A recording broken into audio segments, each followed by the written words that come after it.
If you have ever told yourself that you will restart on Monday and you've been stuck in this cycle of restarting and stopping your fitness journey over and over again, this video is for you. And I think what actually might surprise you is that you don't have an issue with motivation. Okay, the issue is actually much deeper than that. So on today's episode of Train Yap, we are going to hit a gnarly leg day together, but we are also going to get to the bottom of what is keeping you stuck in this cycle of stopping and starting. And I really don't want this video to come off as another just like informational fitness video. I really want this video to feel like a conversation, or maybe even a little bit of a therapy session, if you will. As I was going through and making my notes for this video, actually, I was answering the questions that I'm going to ask you honestly, and it took me for a ride. Okay, so strap in and get ready, because this video is going to be a bit of a doozy, but I think that is what's necessary to get to the heart of the real issue that's holding you back. Because I actually think, if you're being honest with yourself, it's not the fact that you don't know what to do, okay? Because we live in a world where ChatGPT and YouTube and every influencer and their mom on Instagram can give you a workout.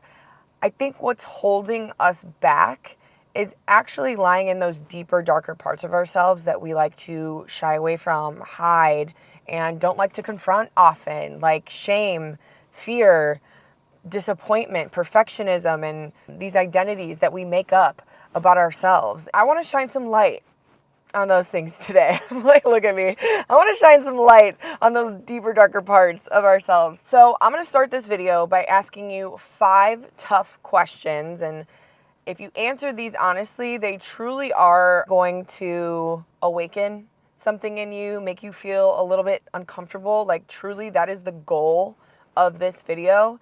And then I'm going to give you my 5-step action plan to restart and build consistency that actually lasts. So whatever you have available to you, grab your notes app, your journal, pen and paper, whatever it is.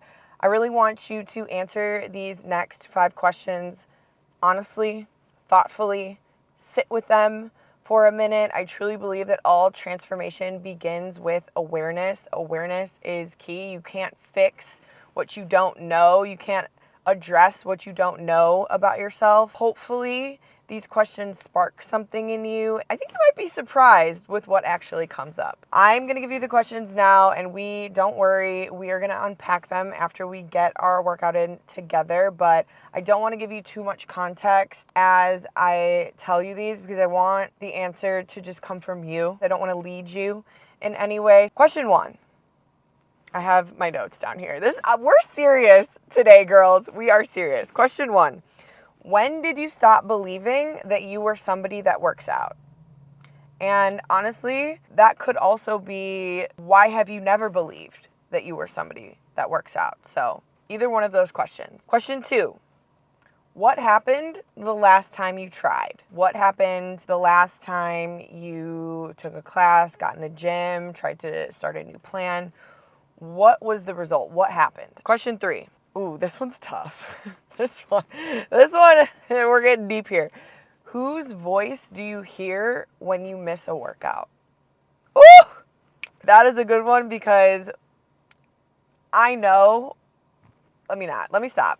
Okay, we're going to wait. We're going to wait. Whose voice do you hear when you miss a workout? Or honestly, when you fail something, when you don't keep the promise that you made to yourself? Whose voice do you hear? Question 4. When did exercise stop becoming something you get to do and start to feel like punishment? What happened? When was it in your life that shift changed for you?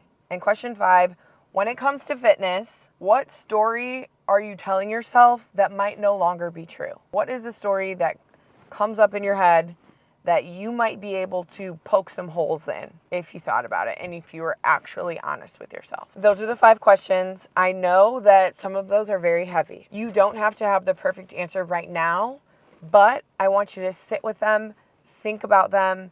I'm about to go to the gym, so these questions are going to be floating around in my head. Like I said, we are going to unpack these after we're done training, but for now, think about it, write about it, be honest about it. I genuinely believe that if you take all the exercises that we are going to do and the action plan that I'm going to give you, if you take all of this to heart, you are going to have the tools you need and the mindset you need to actually change your life. Not only just your perspective on fitness and your fitness journey, but your actual life. So let's get to work. I'm gonna have to put you away for right now, but don't worry, I'm still gonna bring you to the gym as promised. But then, when I get back, we're gonna yap.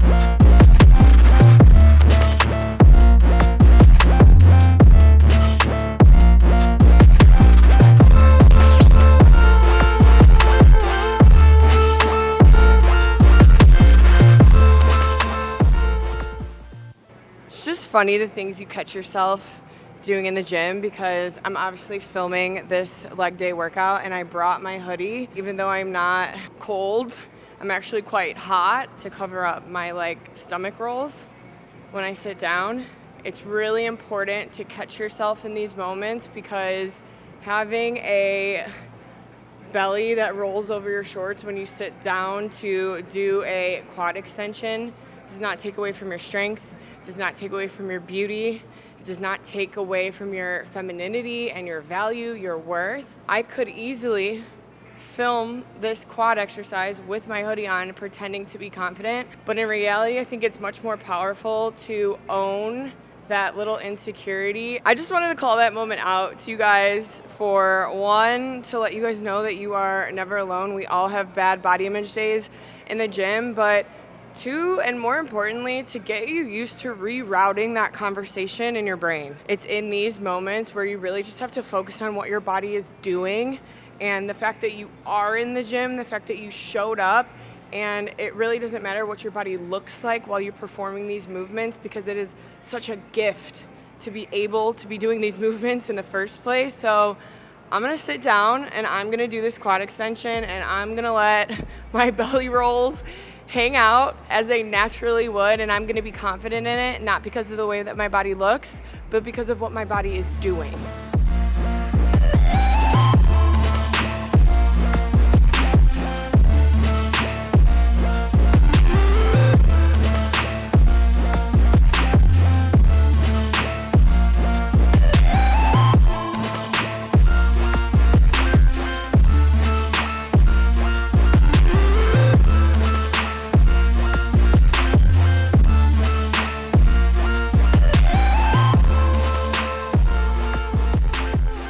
Well, hello, we made it.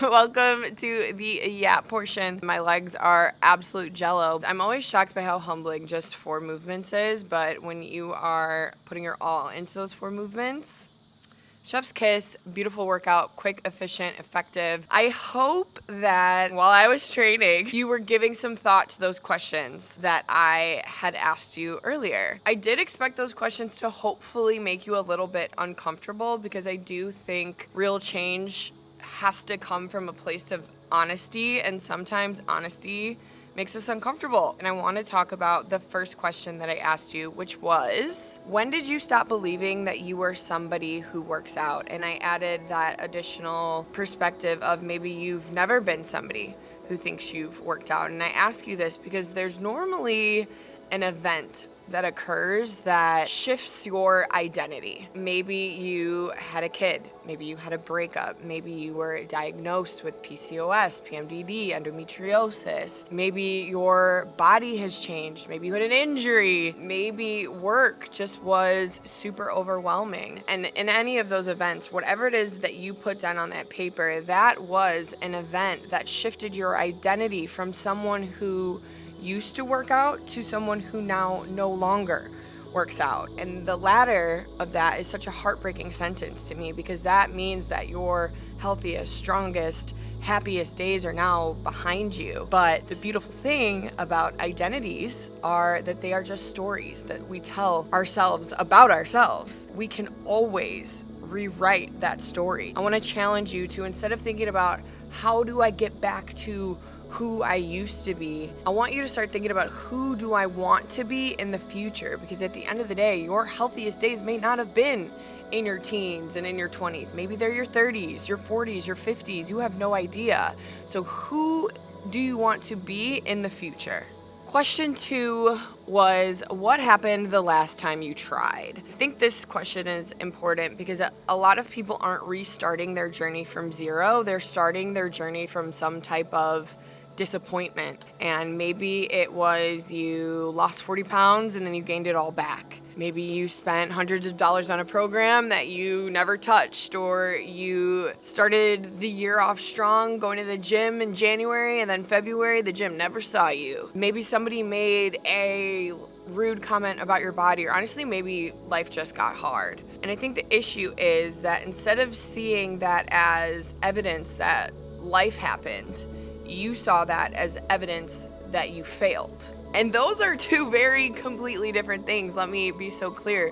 Life is going to life. Life will interrupt your routine, but that does not mean that you are incapable of building a new one. Every quote unquote failure is actually just feedback. So I encourage you to think about what happened that caused you to stop last time as data, and use that as information to not judge yourself, but to learn from yourself. Oh, my favorite question, question 3. Oh, this is a deep one. This is a tough one because this is the one that I was thinking about the entire workout. And question 3 is, whose voice do you have in your head when you miss? The cicadas are locked in on this question too. Oh my God. Pipe down. Hello? Thank you. I think this one cuts a little bit deeper for a lot of people because we realize the voice that we hear in our heads when we miss a workout or fail or disappoint ourselves is often not even our own voice.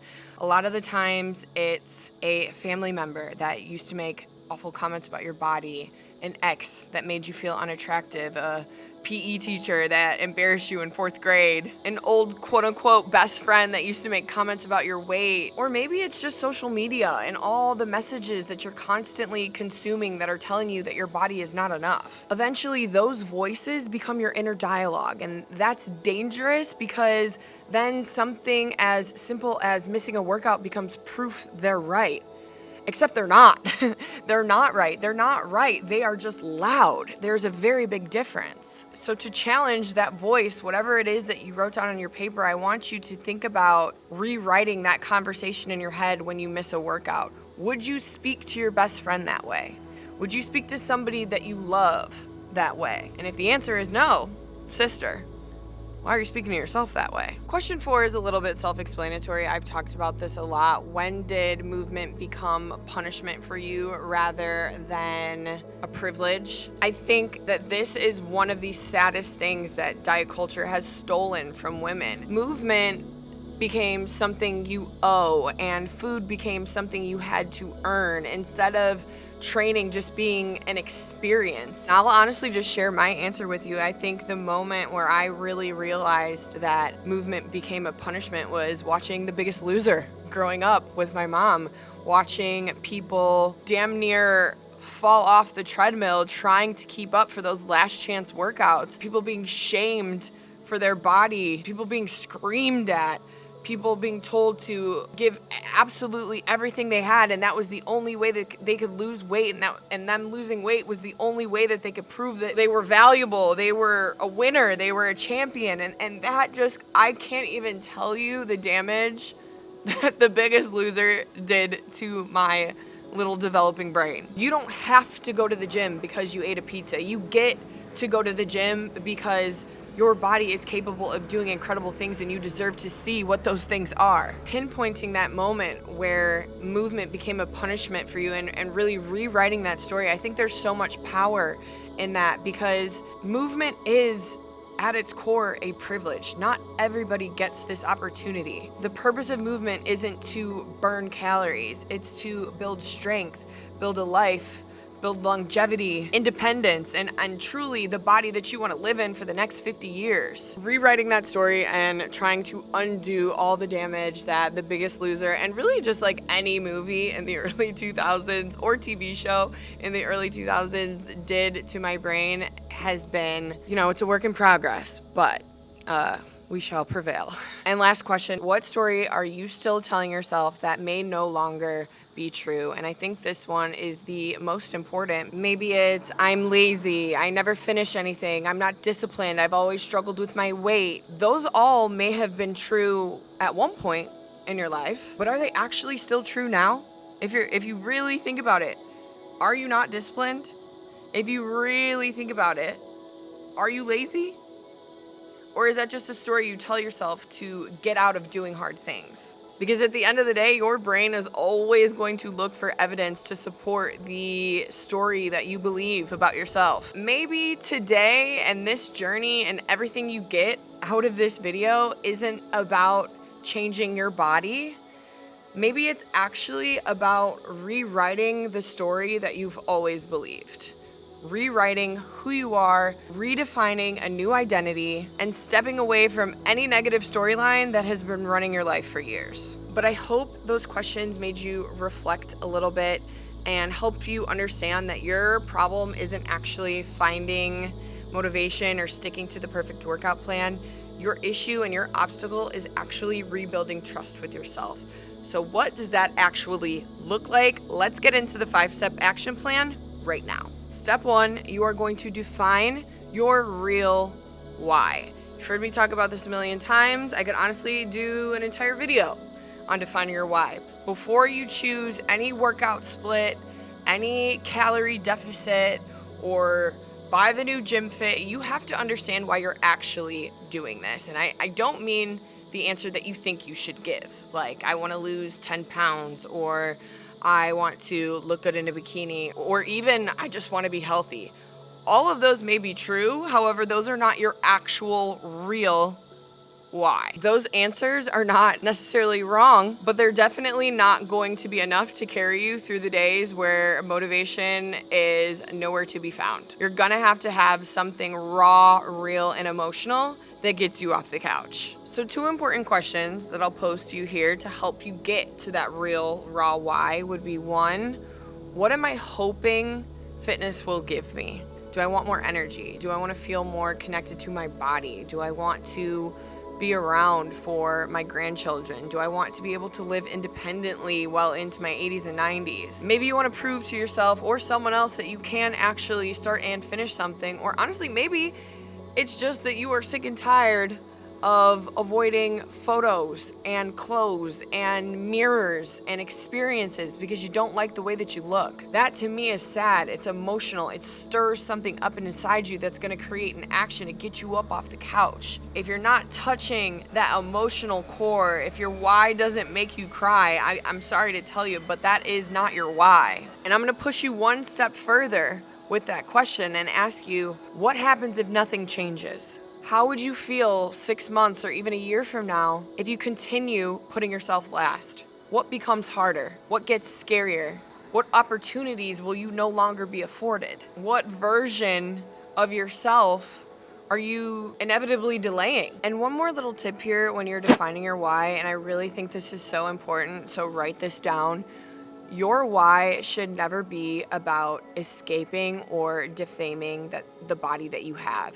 Your why should always be about connecting to the life you want to live. Because if the only reason that you are working out is because you hate your body, then it's becoming a punishment. And you already know how we feel about seeing training as punishment. But when your why is tied to strength and confidence, longevity, self-respect, proving to yourself that you can do hard things, movement has more meaning. And when movement has more meaning, it becomes an investment in your future. And that is something that you can come back to when you're feeling like you just want to skip the gym. Step 2 of the action plan is set a floor and set a ceiling. And this is something that I don't hear nearly enough people talking about, but This is simple. I'm going to break it down for you. Most people set out to build their fitness plans around their most motivated self, okay? They're going to train 5 times a week, get 10,000 steps, drink a gallon of water a day, and change their life overnight. That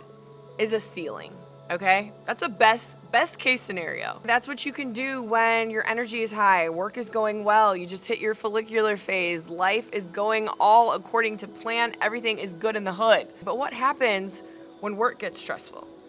What happens when you get your period, you get sick, you get injured, your schedule gets busy, you have to travel? Most people don't plan for that version of life, and I understand why, because why would you go into a marriage planning for divorce? I understand the optimism surrounding that, but sometimes when people can't hit the ceiling, they do nothing. And that's why you also have to be realistic when you're going into creating your fitness plan, so you also need a floor. So with whatever habits that you set out, your floor is going to be the minimum version of those habits that are going to keep you connected to your journey. So for example, your ceiling might be 5 strength workouts a week. Your floor might be 2. Your ceiling might be an hour in the gym. Your floor might be 20 minutes at home. Your ceiling might be meal prepping and cooking every meal from scratch, but your floor might just be making sure that you have a little bit of protein in every meal. The floor is not your excuse to do the least amount of work forever. It's your protection from doing nothing. And if you're still kind of like, D, this is a little bit confusing, ask yourself, what does my perfect week look like? That is your ceiling. And then ask yourself, what can I still potentially get done during a really hard week? That's your floor. Your floor should almost feel too attainable, and that's the point. It should be something that you can still maintain when life gets messy. Because at the end of the day, consistency is not built by only showing up when conditions are perfect. Okay, real consistency is learning to adapt and adjust. Do a little here, do a little there, and do whatever you can to stay connected to the journey long term without you completely disappearing. Step 3, and this is going to be the most tactical point of this plan, but I need you to remove as many decisions in your day as possible. A lot of people think that they need more discipline, but in reality, they just need less decisions. Because think about it, if every single one of your workouts requires you to decide where you're going, what you're doing when you get there, what time you have to be there, how much time you're gonna spend there, what you're gonna wear when you get there, you just created 15 extra opportunities for you to talk yourself out of doing the workout. So you need to set yourself up so you're not renegotiating your entire fitness journey every single day. And I'm gonna read this list of ways to remove decisions because I think these are all really good ideas and I don't wanna miss one, okay?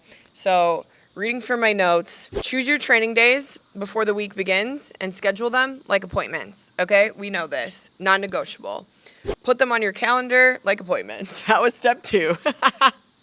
Okay, follow a program so you know you are not walking to the gym and making it up as you go. If you need a program, Spark app has got you covered. Whatever it is, whether it's strength training, more rehabilitative training, performance training, whatever it is, the Spark app's got you. I'll put the link to the Spark app below in the description box. Pack your bag in advance, okay? We are packing everything we need for the day before, the night before, especially if you are a morning worker-outer. We can't be making those decisions and negotiating with ourselves at 6 in the morning. Absolutely not. Piggybacking off of that, lay your clothes out so you know exactly what you're wearing, know what time you are leaving. I like to set an alarm for when I wake up, and this is a little bit type A of me. I need to set an alarm for when I need to wake up, an alarm for I know when I need to leave, and an alarm that tells me, okay, sister, you are now 5 minutes late, so get out of the house, okay? So I set up a lot of systems to get me out of the door. Next point on here, have an easy meal or snack available for the moments when you are busy and tired. I like to have an emergency pack in my car. It is literally in my glove box right now. I have a chomp stick, some crackers, and just things that, you know, are a quick source of protein that I know that I can reach for when I'm in a bind. And last point on here, let's be honest about where our routine normally breaks down, okay? And that goes back to planning for your most realistic self versus your most motivated self. If you know you are not a morning person whatsoever, why on earth are you creating a plan that requires you to wake up at 5 a.m. and get to the gym at 6. Sister, what are we doing here? If you know as soon as you walk into the house from work, you are horizontal for the rest of the night, which that happens to me often. I get sucked into the couch. If you know that about yourself, put your gym bag in your car. So there's no need for you to go back home before you go to the gym. Remove that option and decision entirely. Do not build a life around the person that you wish you were. Build a routine around the person and the habits that you actually have. So I think 2 really important questions to really help you with lessening your decisions would be, when are the moments where I'm relying on motivation in my routine, and what is a system I can create around that? The easier that you make it to adhere to the program, the less energy that you're gonna waste fighting yourself at all points of the day. Step 4, I love this one, create a return plan before you need it. At some point, you're gonna miss a workout, okay? You're gonna get sick, you are gonna get injured, you are going to travel. Training just might not be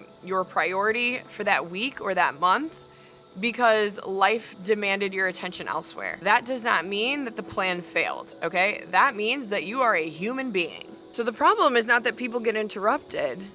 The problem is that they have no plan for what to do after the interruption. And that's where people start to feel guilty after they miss a workout. A day turns into a week turns into a month, then they're waiting for the next Monday, and that's where the cycle of restarting happens over again and again and again. But your plan for re-entry should answer one question. And that question is, what will I do the moment I feel myself slipping away? The moment I feel myself getting disconnected from my routine, what will I do? And to give you just, some real life examples, maybe your rule is that you don't miss 2 workouts in a row. When you can help it, you don't miss twice. Maybe it's after a week off, or maybe coming back from being sick.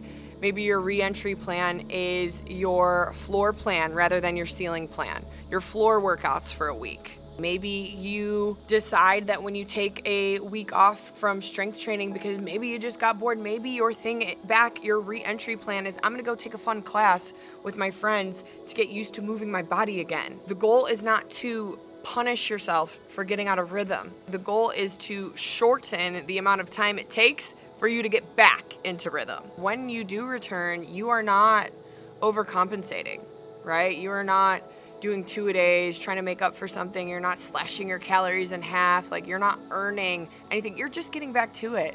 You're just continuing. And I think that language is really important there, because at the end of the day, you are never restarting. You're just getting back into it. You are just continuing. And when you start thinking about it like that, starting over starts to feel a lot less overwhelming, because the goal here is not to become someone who never falls off, right? The goal is to become someone who can get back into a routine after they fall off without turning it into an entire crisis. And the last and final step of my 5-step action plan is to stop using your body as the only scoreboard.